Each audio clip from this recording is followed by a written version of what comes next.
uma pessoa, eu quero saber sobre Jesus, então vou procurar uma pastora, ok. Mas se uma pessoa fala, eu quero saber sobre Jesus, vou procurar um rabino. Não é o rabino que tem que procurar, tem que procurar um pastor. Então, não funciona assim. Bom, Michel, eu quero agora...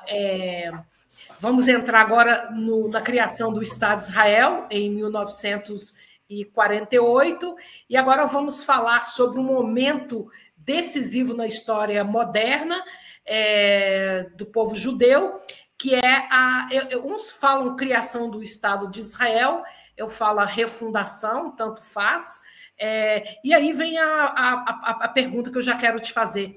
Qual foi o papel das comunidades judaicas da diáspora na fundação do Estado de Israel? Se houve uma mobilização global dos judeus, e eu quero acrescentar mais uma pergunta para um termo que, inclusive, os inimigos de Israel usam muito, que fala assim, é o Estado sionista, como de uma forma pejorativa, inclusive eu sei que o povo do Irã, assim, do mal lá, eles usam tudo o Estado sionista. Então, antes de você entrar na minha pergunta principal, o que é o sionismo? O que significa o que significa esse termo sionistas para quem nunca ouviu falar nisso? Bom, pastora, eu acho que eu não completei, porque o povo judeu teve 3 fases de autonomia na terra de Israel, com o reinado de Davi, Salomão e os descendentes, depois com os macabeus, teve uma certa autonomia aqui por um curto período, e agora com o Estado de Israel, né? Então, o que é sionismo? Sion é um dos nomes de Israel na Bíblia, um dos nomes de Jerusalém, significa excelência, vamos dizer, uma coisa de excelência, de alto valor, né? Um ponto de referência, Sion, né? O Monte Sião, em português, Sião. E aí, o movimento nacionalista judaico, no final do século XIX, 1830, mais ou menos, começa, né? O mundo inteiro estava mudando, e os países que a gente conhece como são hoje começaram a se formar. E o povo judeu também começou a ter uma ideia de ter um país, porque era a época dos nacionalismos, né, no mundo inteiro, né, a França, a Alemanha, os mapas mudando, e o povo judeu teve uma ideia de ter um país próprio. Por que não? Estamos há 2000 anos na diáspora. A terra de Israel, naquela época, não tinha milhões de palestinos, isso é uma farsa que é contada também. Aqui em Israel era o Império Otomano. Os otomanos não são árabes, os otomanos são turcos. Havia árabes, mas um número muito menor. Havia uma comunidade judaica. Nesses 2 anos de diáspora, sempre houve judeu morando em Israel, principalmente nas cidades sagradas. Jerusalém, Hebron, Safed, que é Tzfat, que a senhora disse que adora, né, que é uma cidade linda, e Tiberíades, a cidade sagrada. Sempre houve comunidade judaica aqui. Então, o que acontece? Houve um jornalista, sempre tem que ter um jornalista na história, né? Havia muita perseguição, muita discriminação aos judeus na Europa também. E aí houve um caso, um jornalista chamado Theodor Herzl. Tá? Ele era um jornalista suíço, na Suíça, e um oficial francês chamado Dreyfus, ele foi condenado na França por traição à França. Só que todo mundo estava muito na cara que era antissemitismo. Ele foi condenado por ser judeu. Isso levantou nesse jornalista a ideia de criar um Estado judeu. Ele falou, não é possível que os judeus sejam perseguidos, isso está errado, já estão há 2000 anos fora, vamos criar um Estado judeu. Onde? E aí ele convocou um congresso sionista. Comunidades judaicas ao redor do mundo se reuniram a primeira vez na Suíça e depois na Alemanha, e começaram a debater a ideia de criar um Estado judeu. Falaram, onde vai ser esse Uma pergunta para interromper aqui. Isso é antes ou depois do Holocausto? Isso é antes, isso é final do século XIX, é 1860, 1870, e aí começa a surgir no mundo judaico essa ideia de ter um Estado judeu. Muitos religiosos judeus começam a vir para a terra de Israel, que naquela época era Império Otomano e não tinha desenvolvimento quase nenhum aqui.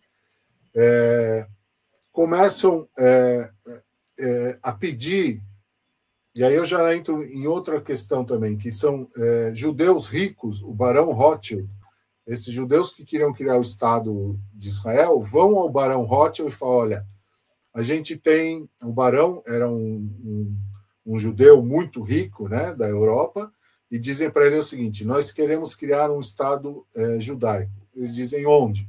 Bom, pode ser em Uganda, pode ser na Argentina, pode ser no Brasil. Depois eles chegaram à conclusão óbvia que só poderia ser em Israel. Bom, quem manda em Israel é o Império Otomano. Como é que a gente pode fazer para levar judeus para lá? Só tem uma maneira, comprando terras e fazendo fazendas, né? E plantando e levando judeus para trabalhar nesses lugares. E foi isso que aconteceu. Convenceram o Barão Rothschild, começou a comprar terras, principalmente no norte, na Galileia, e começaram a vir judeus. Tá? Aí vem 1900, 1910, 1920, começam outras perseguições contra judeus na Europa, e aí muitos judeus começam a vir para cá, para a terra de Israel. Na época ainda eram os otomanos, os turcos mandavam. Até a Primeira Guerra Mundial. Em 1917, os britânicos, né, os ingleses, conquistam, expulsam os otomanos, e aqui passa a ser parte do Império Britânico. Os judeus continuam vindo, continuam comprando terras, trabalhando, até 1948, quando há uma guerra, os árabes são contra a criação de Israel, a ONU decide, né, a ONU decide dividir a então Palestina, como o local era conhecido. Os árabes são contra, há uma guerra, e aí, em 1948, é criado o Estado de Israel, criado no renascido, né? O Estado de Israel moderno, na época tinha aqui 700 mil judeus, e isso foi logo depois do Holocausto. O Holocausto foi de 1939 a 1948, a 45, certo? Em 1948, o Estado de Israel é criado, 3 anos depois do fim da Segunda Guerra Mundial, e aí chegam a Israel sobreviventes do Holocausto. Então, o país foi criado com religiosos, pessoas judeus que estavam sendo perseguidos na Europa e sobreviventes do Holocausto. Foram mais de 500 mil, 600 mil pessoas que chegaram aqui, muitas delas sem mais ninguém no mundo. A pessoa perdeu todos os parentes, foram mortos pelos nazistas na Europa, nas câmaras de gás, nos campos de concentração, e a pessoa só sobrou ela no mundo. Então vieram para cá 600 mil sobreviventes do Holocausto, e que lutaram e que começaram a construir o Estado.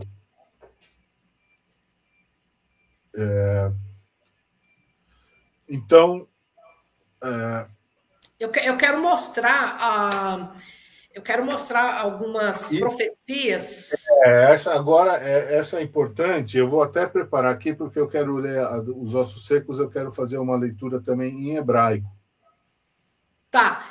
Então, eu queria eu acho que eu preparei vários aqui,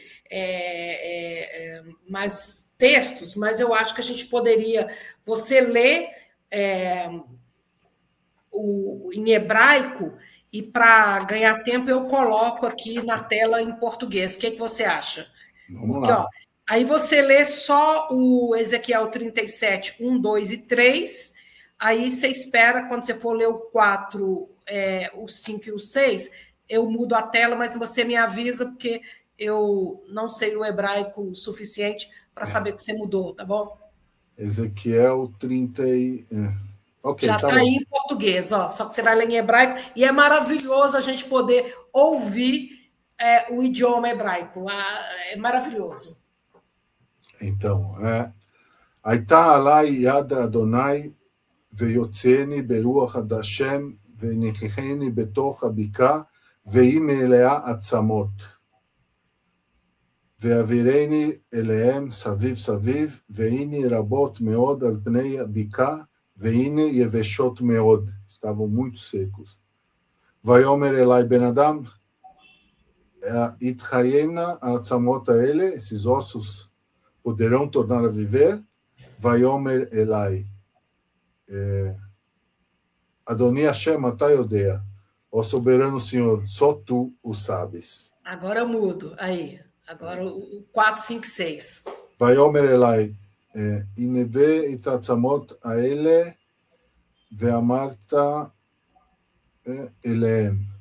Então ele me disse, profetize esses ossos e diga-lhes, העצמות היבשות שמעו דבר השם, כה אמר אדוני השם לעצמות האלה, הנה אני מביא בכם רוח וחייתם, e farei um espírito entrar em vocês e vocês terão vida.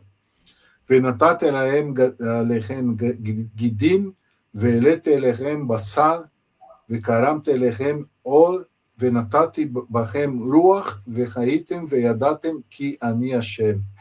Porei tendões em vocês e farei aparecer carne sobre vocês e os cobrirei com pele. Porei um espírito em vocês e vocês terão vida, então vocês saberão que esse é o Senhor.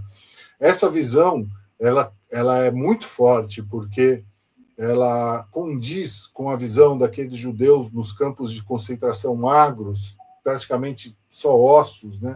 Os que sobreviveram àqueles corpos amontoados nos campos de concentrações dos judeus mortos, foram 6 milhões de mortos, e logo depois renasce o Estado de Israel, o povo judeu na sua época mais fraca da história, como é que pode, a partir dali, nascer, né? É exatamente essa visão, né? Os ossos secos em que entram não só, né, a carne e os tendões, também o espírito, né, que vai dar a vida, né? Não é somente um corpo, um estado, um país, mais um país, né? É um espírito, né? Um país que ele tem que ter um espírito, ele tem que ter uma direção espiritual, tem que ter vida, não só carne surgido, né? Surgir da tragédia do Holocausto, surgir um país, somente um país.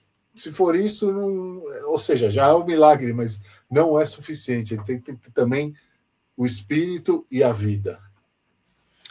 Michel, eu vou colocar agora alguns textos bíblicos também. E vou ler aqui, vamos começar com Isaías 11 e 12. Então, vou ler o 11 e depois leio o 12.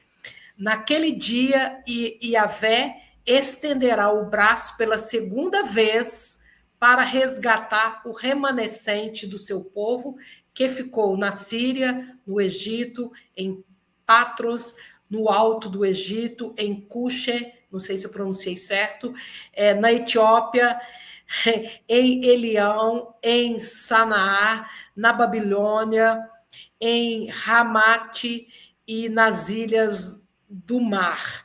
O 12. Ele erguerá uma espécie de bandeira para as nações e reunirá os banidos de Israel de todas as partes. Reunirá o povo disperso de Judá desde os 4 cantos da terra. E aí, peraí que eu quero ler, porque aí depois a gente continua. Agora vem Ezequiel 36, 24. Porquanto saiu aqui junto, vusei, saiu aqui junto, tá? Tem um espaço aqui entre vusei. Vuseis, dentre as nações, vos dei, né? Dentre as nações, e vos reunirei de todas as terras e os dirigirei de volta para a vossa própria terra. E aí vem aqui um versículo que, para mim, Amós 9, 14, 15 é sensacional. Então trarei de volta Israel, o meu povo expatriado terá nova sorte. Eles terão de reconstruir as cidades a partir de suas ruínas e nelas habitarão em paz. Plantarão vinhas e beberão seu bom vinho. Cultivarão pomares e comerão do seu fruto. 15, Amós 9,15. Assim haverei de plantá-los no seu território para nunca mais serem desarraigados da terra que lhes ortoguei. Assegure Yahvé o seu Elohim, Deus. E aí, Michel, vem as próximas perguntas. Quais os fatores históricos e políticos, que eu acho que você já até respondeu na anterior, para a criação do Estado de Israel?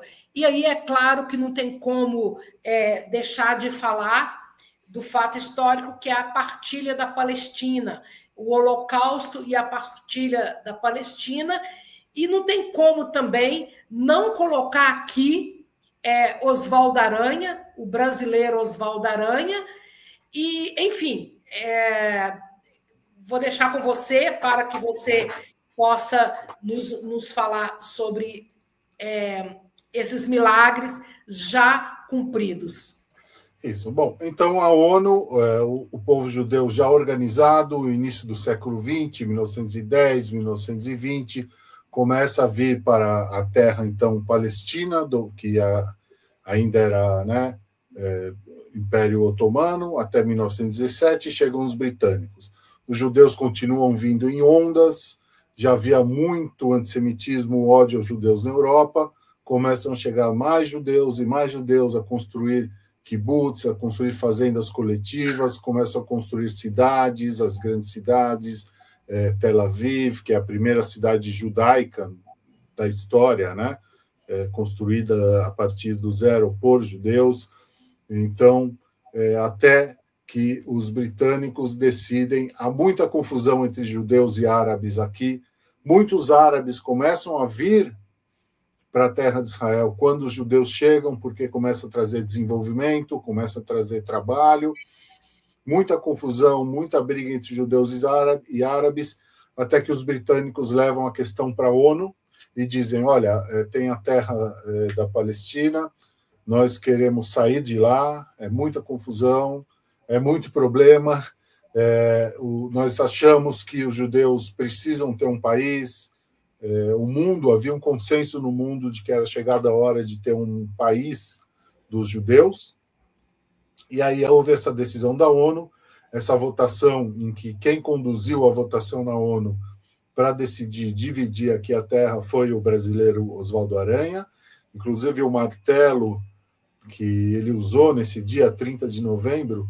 de 47, ele foi levado, ele está aqui no museu aqui em Israel, né? Os israelenses conhecem a história, sabem da importância do Brasil nessa decisão da criação de Israel, em 1948.